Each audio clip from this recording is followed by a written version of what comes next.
I'm Wendy K Laidlaw. And I am the emotionologist. What makes us who we are? Why do some emotions liberate us while others seem to chain us down? This podcast is about getting to the heart of the matter, uncovering the truths beneath our emotions. What are their meanings? Over the years, I've discovered that when emotions are blocked, they don't just weigh on our hearts. They can actually weigh heavily in the body and show up as sickness, pain, and/or conditions and diseases that demand our attention for change. Through stories, science, and soulful conversations, we'll explore how to dissolve those shackles and release and unleash your inner Picasso so that you can create a more authentic, vibrant, and free life. Enjoy the show.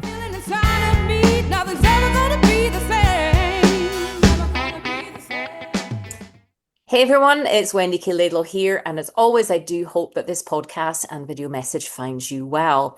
Now, I'm super excited today. We have a wonderful guest coming on here, and I've met him a couple of times, and I, after talking back and forth about various things and the way my business is evolving, I thought that you would really benefit from hearing what Dr. Bimbi Fernando, beg my pardon, has to share with us today. So welcome, Bimbi.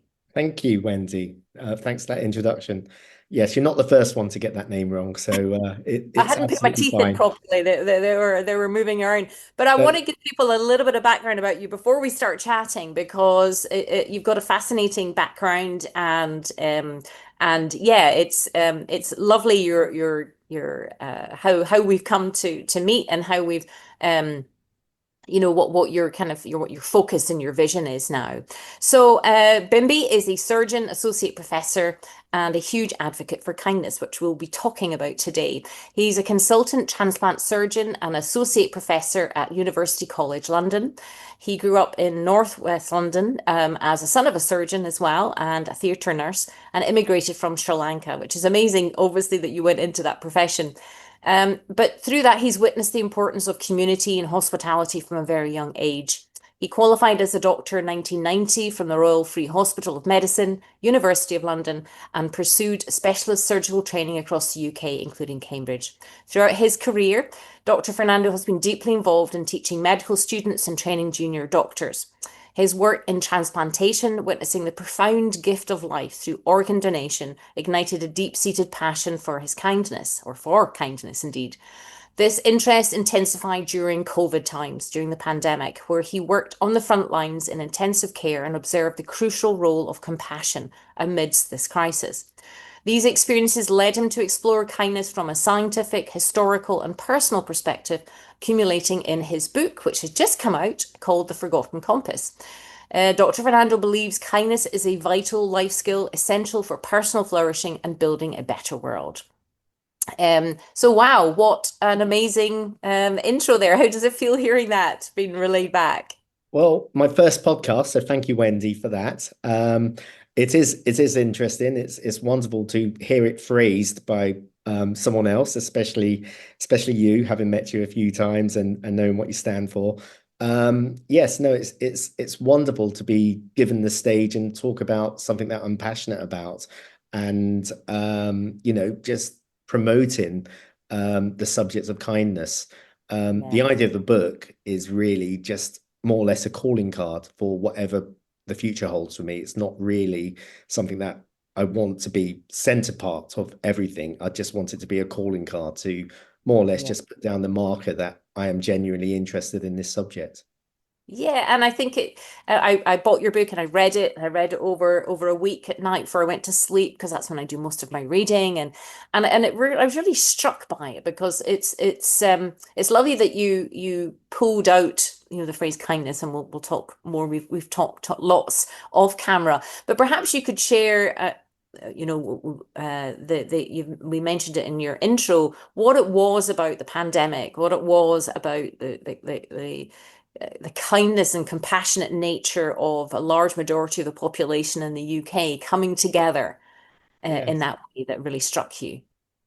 So my own sort of view in terms of the job I did prior to 2020 was doing transplant surgery and seeing wonderful gifts of a donor giving the gift of life to recipients. So I Yeah. used to work in kidney transplants, liver transplants, and would be performing these.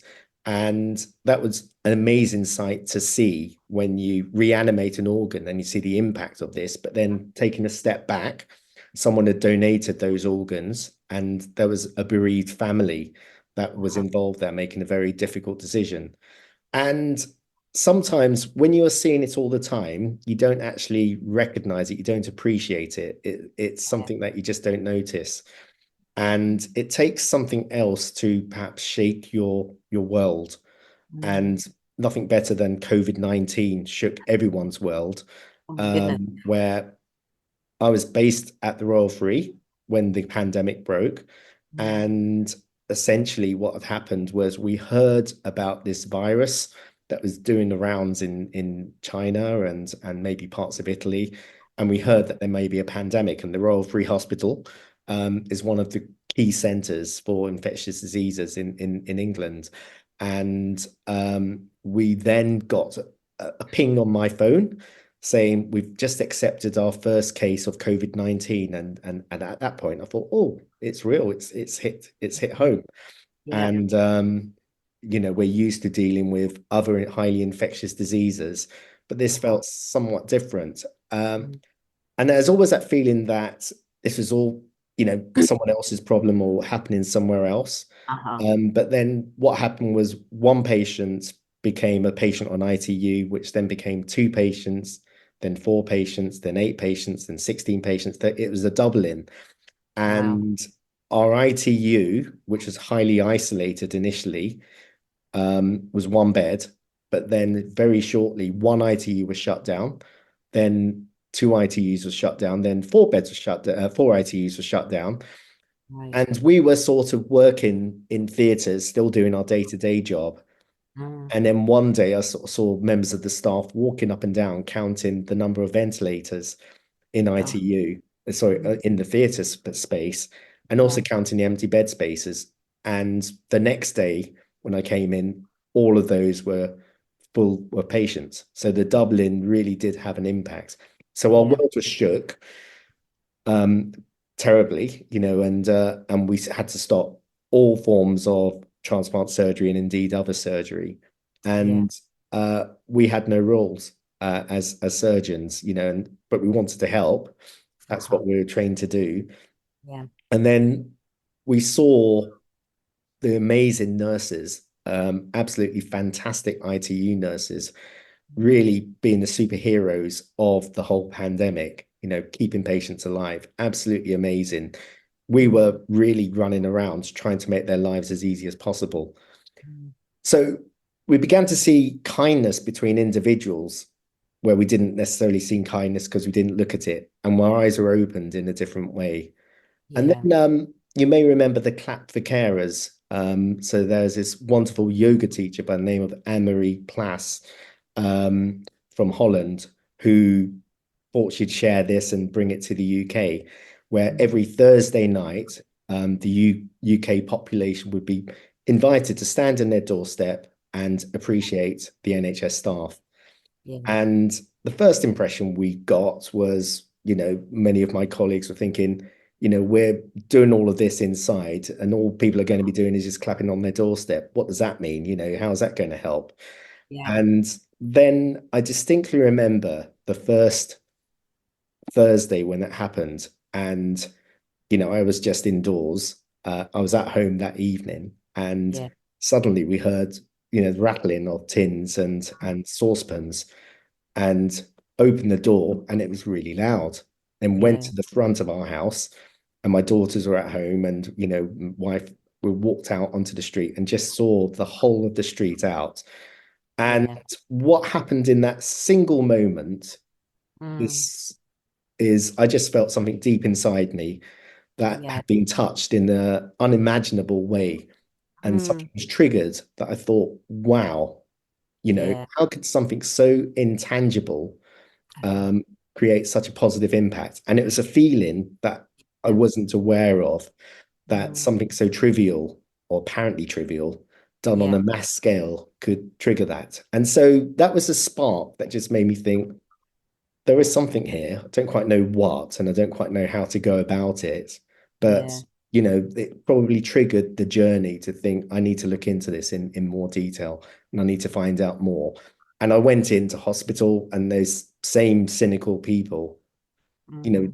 were also trying to acknowledge, yes, this touched me in a different way, but I'm not going to say Yeah. it too loudly. It's that sort of thing. Whereas others Exactly. really threw themselves into it. So, Oh. so that Oh, triggered the mission of kindness. yeah, well, thank you so much for sharing that because even as you're recalling it, I can remember myself the fear, the unknown, nobody really knew how it was going to, and I can imagine for you as a surgeon, you doing, I mean, it must have been devastating for you too. Suddenly, I hadn't even considered that, Mm, when we were talking before, but obviously after reading your book, 'cause of course, all transplants had to stop because mm, everything suddenly became infectious, and yeah, everything had to stop on so many different levels, and that's a level that or us out of the medical profession in that capacity wouldn't have even considered that. mm, But I do remember the being a bit like you're like everyone else thinking, what's a clap going to do to help these amazing people who are fighting? Their hospitals are just overrun. There's so many sick people, and like you, I sing the praises of the unsung heroes of nurses because they helped me many, many moons ago, and they didn't seem to get much recognition. But I do remember my son, he's a piper, so he got his bagpipes out and we went out the front. And I was trying to find the video for it actually so that I could share it with you. I can't find it at the moment, but I'll find it. Of him doing the bagpipes and everyone on the street coming out. We live in the south side of Edinburgh, and there's lots of tenement old buildings, and everyone's out their windows clapping, and he's playing the wonderful. bagpipes. And like yourself, it was really touching, wasn't it? Um, and when you say you were touched by it, where in your body, where were you touched by it? Yeah, so I think this was the thing. I couldn't say it, I Mm. couldn't describe it, but I could feel it. Ah, And it was a deep feeling inside of something emotional that I mm. wouldn't have expected to trigger. And over the years, I've been moved by, Lassie movies in the past, or or Me too. I or used to love Lassie. I'm a Chelsea fan, and when Chelsea won certain competitions, be moved in a different way. Mm. But this was something that just touched you deep in a deep place, and you felt it, and you realized that this was significant, and there was a a collective effervescence, if you want to use that term, where everyone together was able to uplift and Ah, almost draw a deeper emotion across the board. yeah. And the healthcare workers really did benefit from these levels of appreciation. I can say that. I know that really. So Yeah. Well, it's lovely to hear from you being in that environment at the time and that the other healthcare professionals benefited from it. Because I think us out in the street were like, will they really? And of course there was news and there was videos and things, but you're kind of like, will it help? But I guess that appreciation, that show, that demonstration, of it goes back to babies cry for it, grown men die for it, recognition. It's mm, really kind of public recognition and for people that probably thought, does anybody know? Does anybody care? Um, mm, and in our cultures, our Western cultures, sometimes a lot of that connectedness and community is fragmented and separated, and then people feel isolated and alone, don't they? So, I'm so pleased that really touched you. it did, and as you said, the key word I picked out there, which is something that is important, is connection or connectedness. Yeah. And that has become a theme, which Mm. is a consistent theme through kindness, and what kindness gives you the opportunity to Ah, do or have. And it's probably, if you want to look at it in a wider setting, we're all connected to each other in one way or another, whether yeah. it's 6 degrees of separation from anyone in the world, or whether it's something else, whether it's the internet, or we are all connected to each other. But Mm. something about kindness and the emotional connection that it can draw, Yeah. and I just found that that is really positive and wonderful. And what is interesting is my take is a scientist. I'm a scientist, I'm a surgeon, and I come from a school of people that really want to critique the evidence. And we talk about systematic reviews, meta-analysis, randomized controlled trials, levels of evidence, basically using all these complex words Yeah. to describe, this is correct, this is incorrect, or you've got no proof of that, therefore we can't accept it. Yet Uh-huh. it's opened my eyes up to think, no, you don't need to have evidence when it's that. And, When you feel it, yeah, you feel when it you in feel your it, body, and it's, yeah. And I think we can, some, our cultures are so fast moving and thrusting and pursuing yeah, and better, faster, more now, yesterday, that what you've described there, which of course we're all kind of conditioned to, is it right? Is it wrong? Where's the evidence? All that kind of stuff. And you're talking about the emotional component, which is what I, with my audience, realized over 10 years of working is actually the core of, from a yes, cellular. I'm sure you'll have lots of juicy, exciting science to back up what I'm saying. yeah, But we are literally energetic beings, we are molecules of emotion, and mm, and how these things can really move you. You think what emotion is, emotion. So it's lovely from your background for you to have felt that, which is yes, almost indescribable. How do you tangibly hold on to that or put it under a microscope, or do you know what I mean? It's an intangible. So there's parts of us kind of go, but so how has that been for you? I mean, obviously it started you on a lovely journey, just to kind of like yes, put a stake in the sand and say, yeah, this did something to me. But how has yes. that kind of manifested itself for you? So the way in which I've approached it and the way it's manifested itself for me is to think there is something here. We know there's something here. Mm, I'm going to go on a journey to try and find as much evidence to mm, prove the benefits of kindness. yeah. But you know what? If I don't, it doesn't matter. Mm. You just Something have, moved me and I want to explore it further yes, type thing. Yeah. exactly.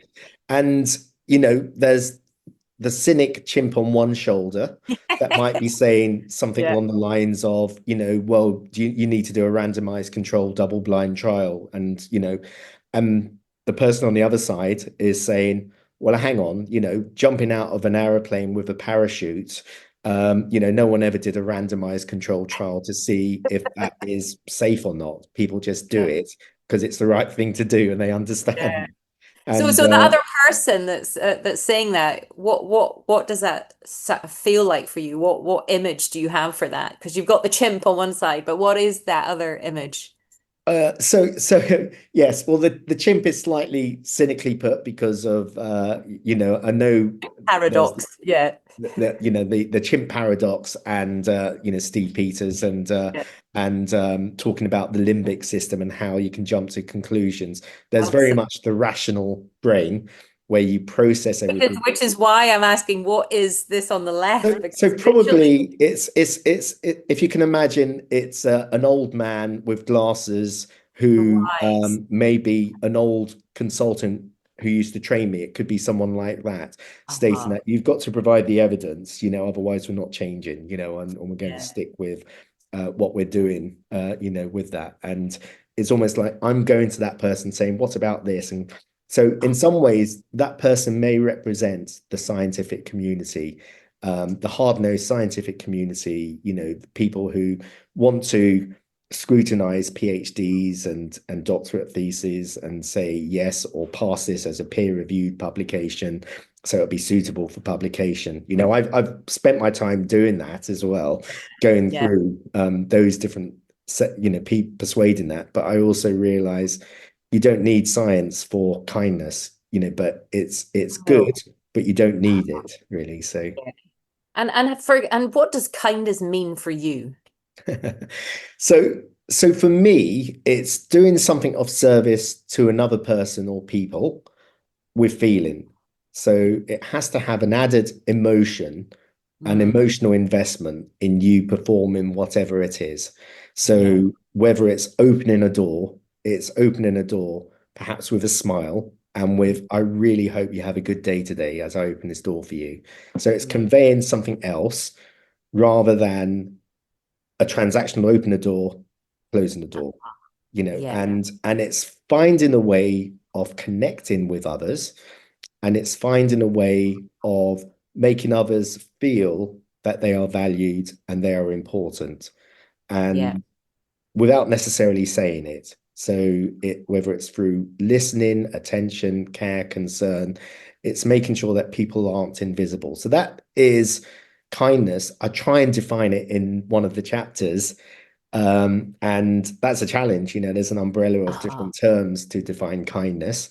So Yeah. in the end, I try and capture its essence, and then we're relying on the different parts of the brain, the feeling parts of the brain that captures this, where words, the rational part of the brain, can't really describe it. Really, it's. I know you love your arts. It's like drawing a picture and coloring in different parts, but trying to Yeah. describe that to someone who is blind is a challenge. And Yeah. one quote which I love is from Mark Twain. Kindness is the language that the blind can see and the Mm, deaf can hear. yeah.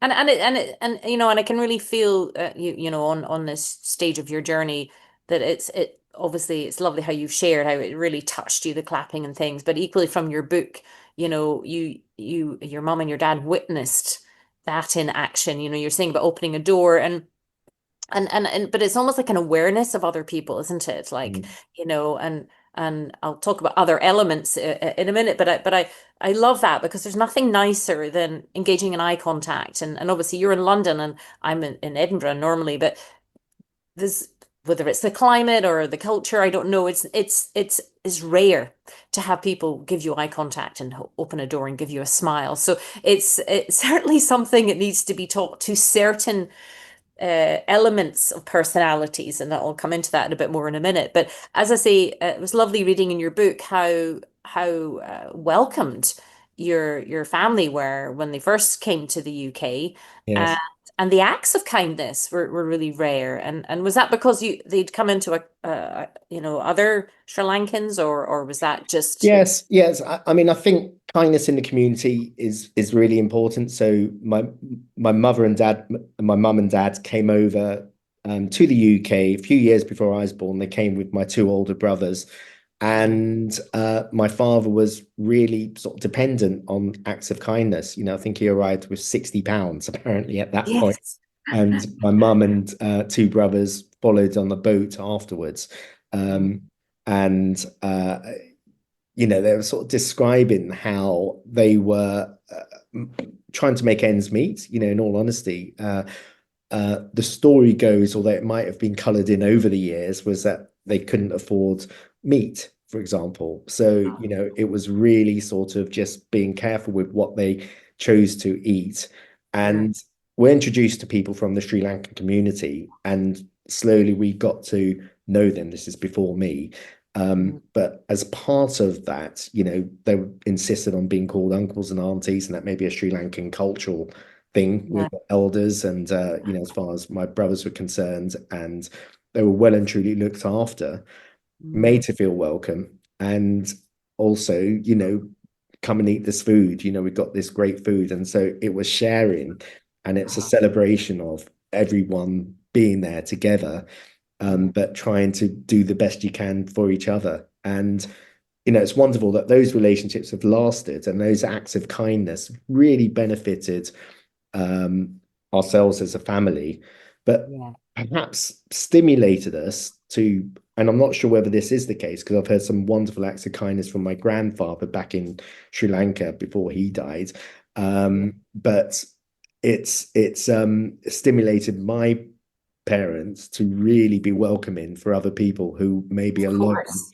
in the Yeah. UK, especially around Christmas time. I Yeah. think that was fun. So Christmas would be for families. Our families would be particularly big around Christmas time. It'd be great just seeing a whole load of people who'd probably only see once a year on Christmas, Yeah. but coming out of the woodwork from the hospital. My dad would almost go around the hospital and bring them home. Oh, And I'd see bless. my mum frantically wrapping presents new presents to give them, and I'd sort of recognize some of these presents coming out and being opened as ones which I'd opened earlier in the day. So Yeah, upgrade, upcycle the presents to someone else. yeah, upcycling before its time, that was Yeah, that. So yes. exactly.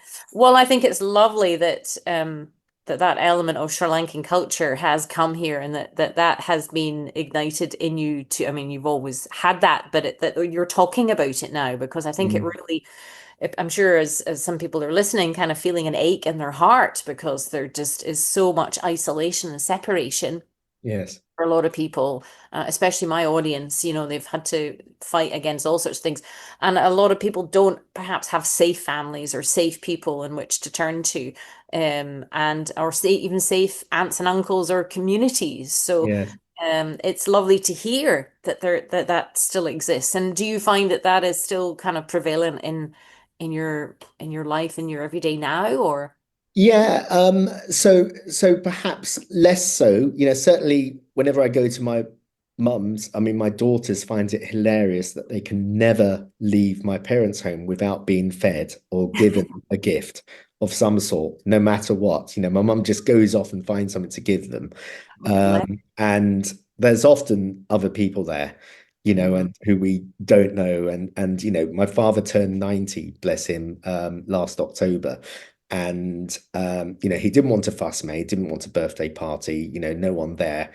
And we sort of went there, and again, we were just expecting it would just be a few family members, and we got there and there was a few more people. My mum had invited other people, and it turned out that we didn't know some of the people, and it's only later that we discovered this is a friend of the hairdresser who looked after my dad at one point. And it was just quite Uh, funny, that there was a real tenuous link, but still embraced the family life. So yes, it does happen. yeah. And maybe that might be slightly lost with the generations, and maybe my generation and my daughter's generation might not be as welcoming to so many other people, and that's something which I'd love to change, and have that ability to feel that you can welcome people across the board, really. So Yeah, well, I think it's probably going to go full cycle again anyway. There's so many people. I mean, there's so many stats and figures about, depression and, antidepressants, suicides. There's just it's on the rise because as human beings, you talked about the emotion connection to kindness. It's just one of life's basic things. But if you're stuck indoors, and of course, COVID pushed everybody indoors, and I think it mm, definitely changed up in Scotland. We were like 2 years affected yeah, by it. And it really changed the essence and the engagement and people's habits and things as well. So I hope that by having these kind of conversations, it just, makes people think again. Like it's almost like everyone was pushed indoors because of the pandemic, and now everyone can kind of come out, and when they are engaging, start to think. So it sounds like you're continuing a legacy, that might have been short-circuited by COVID, but also ignited by COVID. yes. No, definitely it has been ignited by, and another thing which I'm learning about, so I'm no by no means an expert, but is practicing gratitude. And Yeah. actually, when you have setbacks that affect you, it's Mhm. important to actually think about the positives wherever. And I'm trying to reframe certain aspects of COVID, which was a very dark time for so many of us, to try and find some of the positives that has come out of it in terms of trying to establish that. And in many ways that's important, to move on. And And your book is one of them, isn't it? I mean, there's a lovely saying, as a Buddhist monk had said, when you take a seed and you put it into the ground, A, it has to want to stop being a seed, and mm, then two, it's in its darkest place before it then goes further down with its roots before it comes up through the soil. And whether it's healing or whether it's the universe or whatever you want to call it, kind of forcing. There's another great saying I love, which is our ego wants us to stay stuck in a velvet rut, but our soul is always wanting us to grow. And then yeah, there's that kind of sometimes it's forced growth. So you're right. So, we look back at those times and go, it was dark, it was miserable, and but what did how did I what did I learn from it and how did I grow from Mm. it? And that's the and I guess that's self-kindness, you know. Yes. So Yeah. it's whilst it's lovely to be kind to people that deserve it and are, you know, in day-to-day interactions, it comes back to that self-kindness of going, you know, you did the best you could with the times that you had and the information that you had, and because that's important too, I believe. Yeah, absolutely. You know, and that obviously reminds me of the importance of practicing self-kindness and learning from these things and embracing imperfections. You know, the kintsugi pot, you know, the steeped in Japanese culture, which is, you know, if you have a ceramic pot, if it's broken, you don't Yeah, just throw the pot away. What you do is you find all the pieces, you carefully stick them together and you paint them and bond them together with gold. You embrace the imperfections and you create something that's more beautiful. yeah, And you know, building something like that from anything that's broken is wonderful. And you know, and it just is important to embrace imperfections, to realize that things do happen, bad things mm, happen, but they may be there to test us, maybe there to challenge us. But if you're able to look after yourself and find ways of putting yourself together, yeah. um, and forgiving yourself if Mm. you are too hard on yourself, you know, of course that will help. Yeah, and I think it's lovely that you say that. And of course, that my audience, my listeners are probably there are various stages of healing. So you know, it's I always try to remain positive. If this body can come back from all that it went through and regenerate and repair, which is what the body always wants to do, then of course everyone can. And of course, part of that journey is that emotional healing as well, because you know, whatever has set up the body to be in an inflamed state or, you know, not to self-regenerate, you know, we have to look at the emotional component. And this kind of leads me on a little bit to, you know, the other side of the happiness question, which is, you know, a lot of my audience are hugely big-hearted, hugely connected, love opening doors, love gifting and giving. And in fact, part of their learning is to learn to come back into balance, you know, and do that 180 degree to start with to heal themselves Mm, before then finding that middle ground, because there are a lot of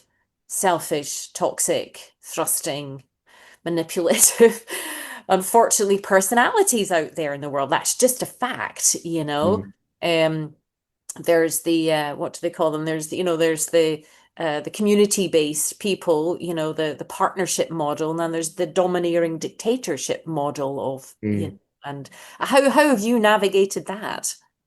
So medicine has all kinds, you know, Yes, I can imagine. I can imagine. yes, I mean, it could be argued that certain, I mean, look, let me just start off by, in my opinion, everyone that goes into medicine goes in with a heart and an Yeah, intention to help other people.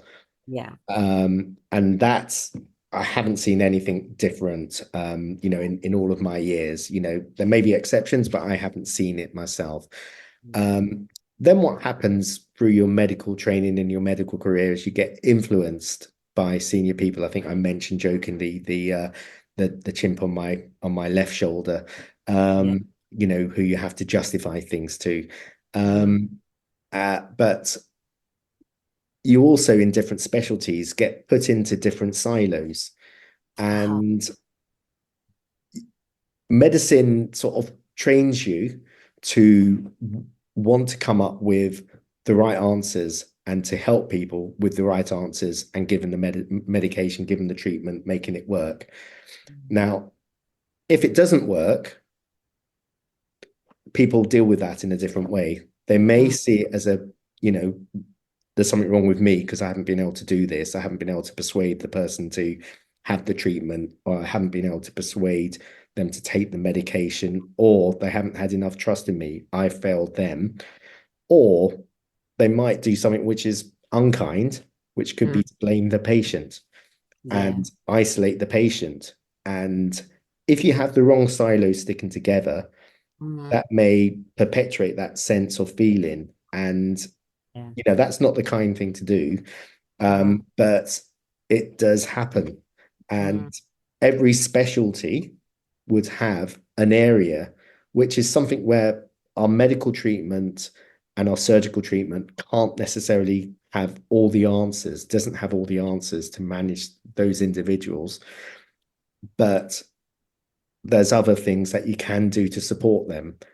And Mm, when we get to the end of what we can offer, we're just really bad at linking up with this. And this may be back to that science versus what's right from the heart. And I think sure. medicine probably needs to change to really provide that holistic approach. Well, Um, I think you're this pioneer in that because you know what? I think what you're saying is spot on, and I know women that are listening to this have probably been through the medical field, mm, and actually the people that have impacted me the most, and there were some brilliant people that I met along the way. There were some real horrors that I met on the way. Um, but it was the people that I'd actually veered off the mainstream general medical field, that actually became so curious, so suffocated and frustrated with the confines because, of course, they've got to abide by these certain rules and science and everything, General Medical mm, Council, etc. If they don't, they could get sued and all mm. sorts of things. But it was the doctors that kind of veered off and became really explorative and expansive. They were deeply inspiring to me. In fact, Dr. Tony Coop is one who he's very dear to my heart, and he was 40 years in the medical field, and he started to go into kind of like, so why is like one of four sisters got endometriosis, and why is this, and started to kind of really gone through all the different areas of the medical field. So it's fascinating. It's great that you're questioning all of this. So, but how did you Mm. handle those that perhaps weren't so kind? Because I mean, I think it's kind of well known in the medical field, the how many years of training you have to do, and then the abuse you get, and the long Yeah. hours, and the debt that you take on, and all that kind of stuff. How did you manage? How did you deal with the maybe not so nice? So, so I suppose, I mean, the important part is to be authentic, be yourself, not to be anyone different. And if someone treats you badly, that doesn't give you permission to treat someone else badly. But Absolutely. what it does do is it allows you to reframe how they've treated you Mm, as a way of they're trying to improve what you're doing for the patients and also to try and make you a better doctor. So yeah. that is how I coped with the direct sort of challenge to how I would do something. Mm. And the way I would take that on with my trainees is to try and do it with kindness at every stage. Well, they must But have loved you. well, there is always that challenge that if you're too kind, Mm, you may be seen as a soft touch, and I think in our conversations previously, I think kindness and sensitivity is a sort of superpower, isn't it, really? absolutely. If you're authentic and if you have the right intentions, you can win people over in the hardest sort of situations. But you can also be kind but firm, Exactly. and you could so that's where you do something with meaning, trying to get a child to ride a bike, for example. You could either be really kind because you don't want them to fall over and Uh-huh. graze their knee, cut open their knee. We were joking Yeah. about this earlier about Yes. someone That was cutting their me knee. earlier, folks, when I fell off my bike. Yes, but it's not going to do them any favors if they're on the stabilizers for the rest of their life. You wouldn't have fallen off your bike in on holiday, would you? But Oh, exactly.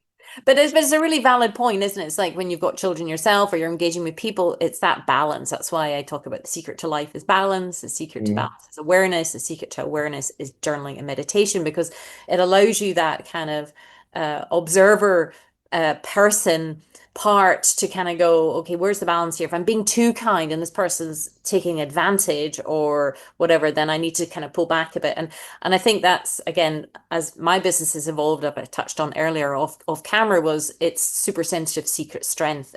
mm, And I think that's not taught, and again, as you're saying with your students, if they think you're a soft touch, then they'll push too far, or they might not do what they need to do, or the kid might not get on the bike. It's that firm but fair kind of yes. that's how I used to say to myself with my children. It's like firm Mm, but fair. There's a real clear and learning assertiveness rather than aggression and learning kind of about yourself so you can show up authentically. Because a lot of people aren't taught or don't know who they are. They Yes. just model themselves on some, what's and nowadays, I mean, I would hate to be a young person on social media. There's so many different influences bombarding them. But do you think having your dad, because of course your dad was a surgeon too, did he impart any wisdom that allowed you to kind of protect yourself in any way? Not really. I suppose in all honesty, there was perhaps the race element, with my father coming from Sri Lanka, and at that point, all hospital doctors in consultant positions were Caucasian, were white, Mm, and so he had to go through the mm, process to be appointed to his role at the Royal Free Hospital.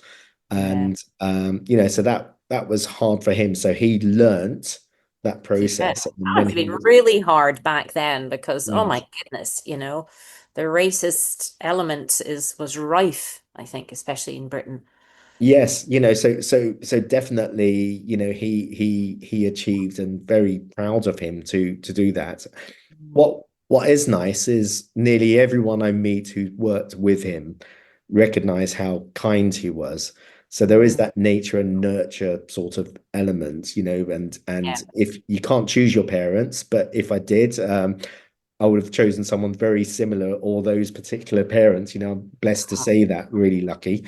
yeah, And it's wonderful because coming through the system, you'd know he had such a positive influence on so many other people that mm, was beneficial.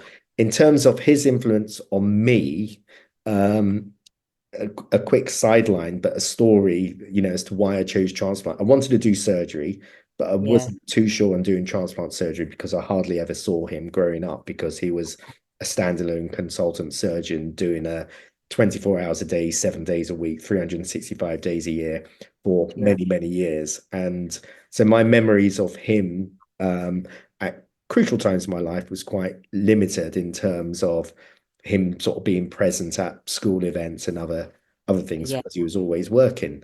And that's So, hard as a young boy, isn't it? To not have your dad hmm. there. Yeah, But you recognized also that he was doing some great stuff. You'd bump into the patients and you'd sort of meet different people. And so you'd have that balance and you'd recognize the two. But when I was choosing my career, so I'd already done the early stages of surgery, but I had to choose my specialty. It happened to coincide. I'd have a meeting um, on the Wednesday, but on the Tuesday there was a Festschrift, a celebration of my father's work as he retired. And mm, I was going to go down to London from Cambridge, and I was going to just go in there and sort of join for some of the festivities that happened.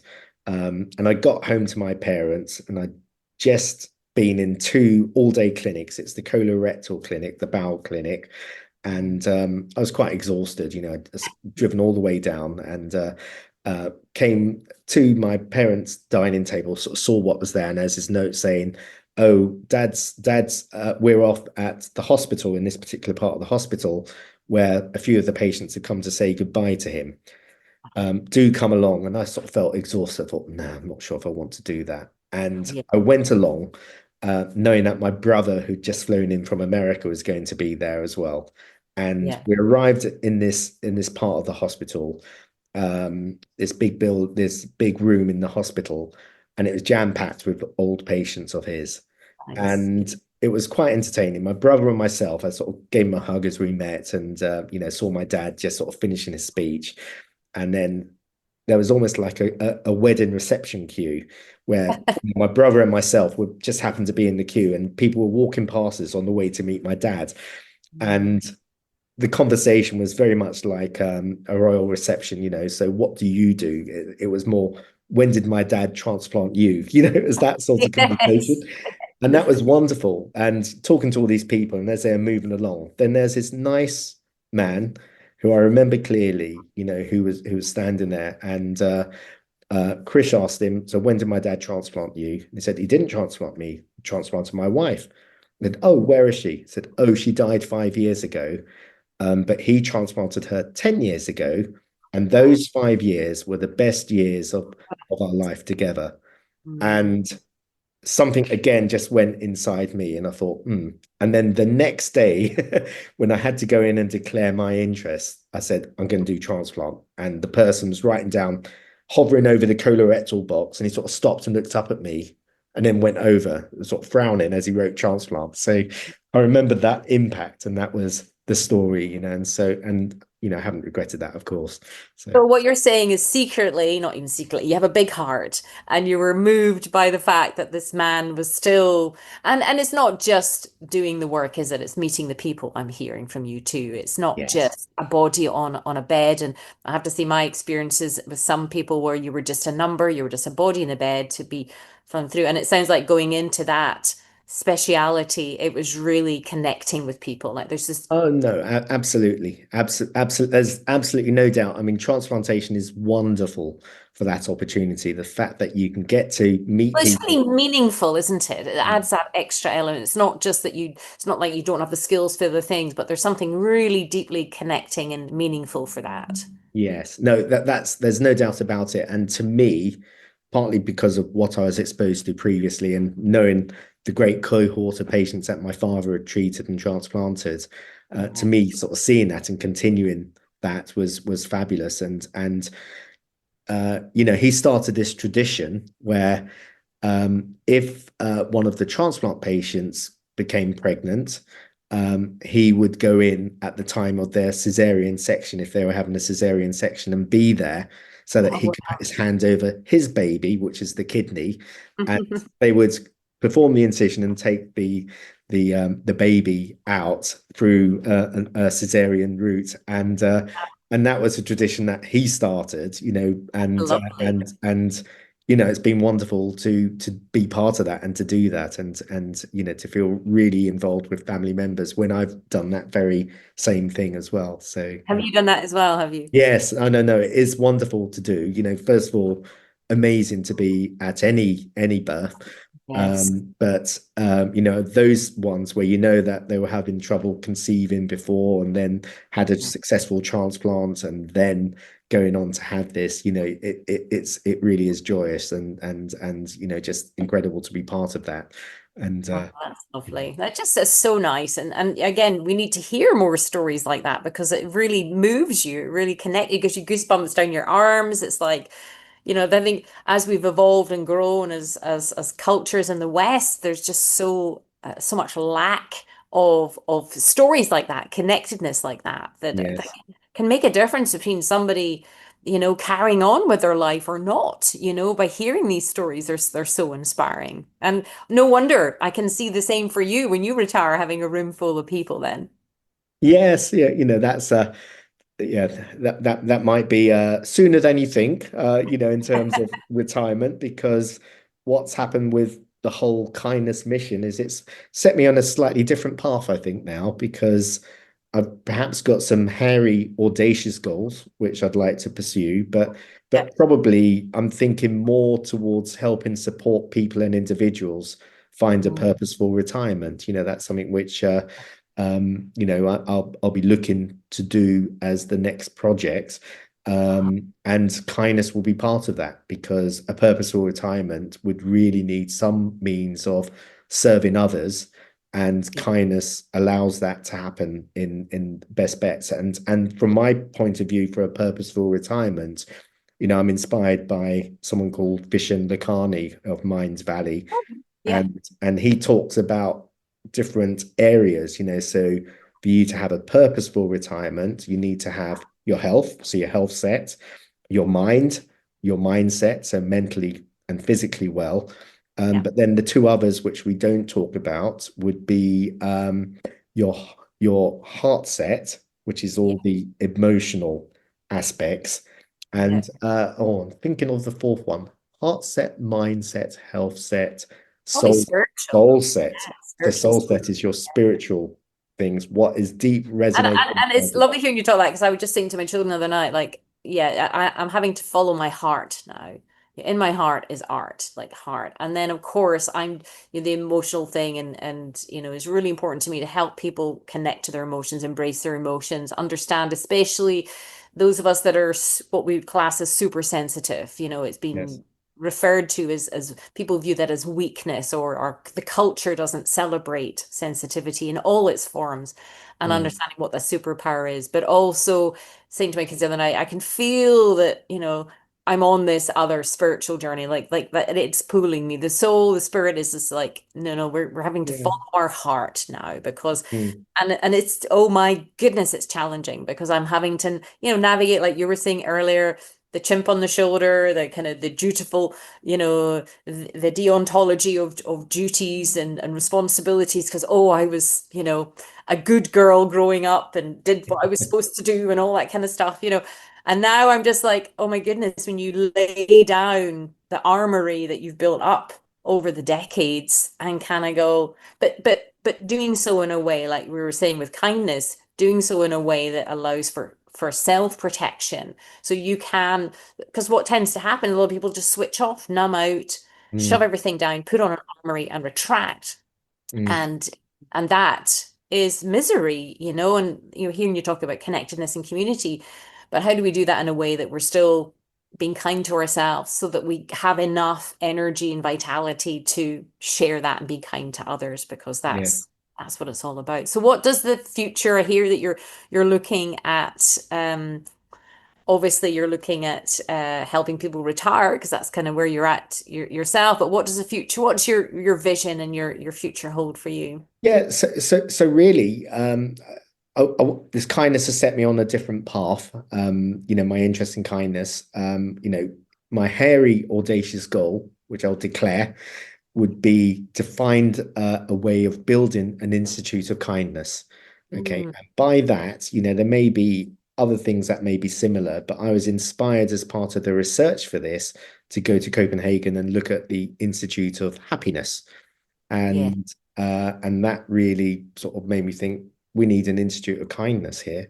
We need something that can help support government policy, corporations on a global scale, be able to satisfy the professor on my left shoulder, and Yeah. also what I really want to be doing with the chimp on my other side, saying, you've got to pay and immerse yourself in kindness, so providing evidence, providing stuff that can persuade the naysayers to almost weave in kindness into everything we do and have it in public policy documents and have it so that if we're going to implement anything, it'll be good for someone to say, what is the kindness impact here? How can we improve the kindness impact?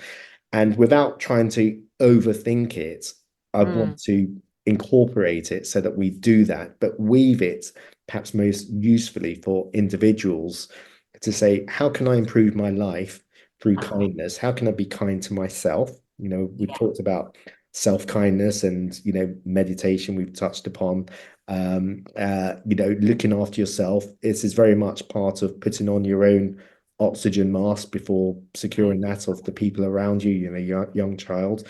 Yeah. And it would be good to have some sort of central resource for this, Mhm. um, so that it's obviously available for people to use and to guide them as to what they want to do. So that's my hairy, audacious goal.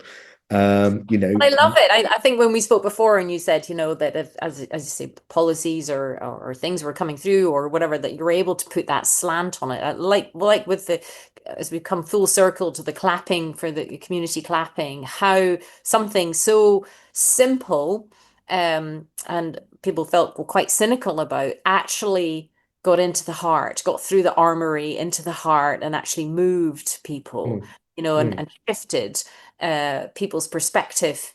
Perhaps the cynic, perhaps nobody cares anymore, and actually it melted people. So it's lovely that that is your wonderful, audacious goal. I think it's a great goal to have. And if people want to learn more about you, obviously the Forgotten Compass book is now out in print paperback on Amazon. Um, yes. Awesome. Awesome. What did that feel like getting your, I know you self-published like myself, so what did that feel? Yeah, I tell you, it is quite fun.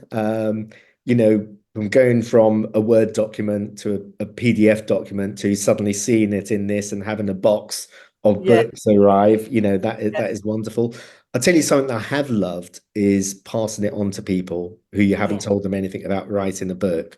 Oh, And, you know, one of the amazing things that I've discovered is um, the responses of people and if they've been acknowledged. So I have a coach who has helped me through some challenging times during my career, yeah. and she talked to me first about the kintsugi pot, Yeah. and and I sort of mentioned that, and I had lunch with her, handed her the book. She didn't know anything about it, and you could see her almost welling up with Oh, emotion she'd be so proud of you for, of seeing that. And yeah. she just said, and I said, this isn't from me, this is from all the other people you've helped as well. They may not be able to put it in words, but here is something for all of us. Oh, So well, that was the ultimate of kindness, Bimbi. That was lovely. That's really nice. I yeah. always refer to my books as like book babies. It's like, you have this idea, Mm, impregnation, and then you have to produce it, and then you have to give birth to it. And then, oh my goodness, it's like, it is a lot of work, love, effort, yeah, energy, and tears sometimes in yeah, producing it, but it's so worth it. And what a lovely way to give back. No wonder she was crying with joy and cried. yes. Yeah, no, that is lovely, and of course, you obviously then think, okay, who did I not thank? Who I should have thanked, and then that's another matter. I suppose you just have to write some more books, wouldn't you? Really? Exactly.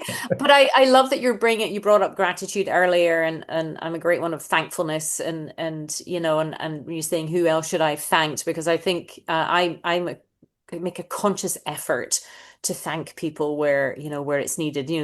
The person that looks forlorn and down and is, but still managing to force smile to say thank you and noticing people because I think that makes all the difference. So Yeah, maybe the pair of us are in our own little ways, doing our own little things to try and make the absolutely. world a better place. Yes. And also to pull out those that are doing great work and on those that are super sensitive and those that are doing the very best what they can with their environment and their bodies and the situation that they have. There are lots of people there who really want to bring kindness to the forefront, and perhaps don't know how exactly, and don't know how to challenge, and don't know how to be assertive, yet remain And super sensitive. that's where again I'm working on that at the moment to help trying to help people with, because I think people think assertion is aggression. It's not. It's Mm, what we talked about, with the bike, the child, the firm but fair, how to protect oneself, to mm, let stuff in. As I say, that's why my new logo is a shield with four squares. Two are open and two are closed. To know what to let in, the mm, kindness and the mm, thankfulness and the beauty and the art and the love and the colors and all that stuff, and how to protect oneself from the toxic, the not so nice, etc. And mm. that's obviously not set in stone either. That is, we learn as we get older. What worked 10 years ago doesn't work now because we've evolved, we've grown, our soul and our spirit wants us to keep growing. So, what would be your parting words to people as they're listening to this, apart from to obviously get your book? Yep. Um, practice self-kindness is the first thing. So look after yourself before looking after other people. And that isn't a selfish thing at all. That's really, really important. So I want to say that first, but probably the parting thing I would leave you with would be wherever there is another human being, there is an opportunity for kindness and to practice kindness. And you get one chance to do it as you go by. You can't sort of leave that and then go back and say, oh, I meant to be kind then. So Mm. why not embrace every opportunity as you can? And with one kind act at a time, you'll make the world a better place. That's beautiful. Well, look, thank you so much for coming on. It's been an absolute joy to chat with you further and get to know you more. And I know Yeah, that we thank will you. be engaging again, and I'll have you back on at various points so we can see where you're at on your journey. But thank you so much, Bimbi. That's brilliant. Thank you very much for inviting me. I've really enjoyed this, and it's my first podcast, so thank you. Well, look, I'm going to press pause and record, and we're just going to chat further in a minute. But thank you so much, Bimbi. Thank you. So, until next time, trust your soul, follow your heart, and let your instincts play their part.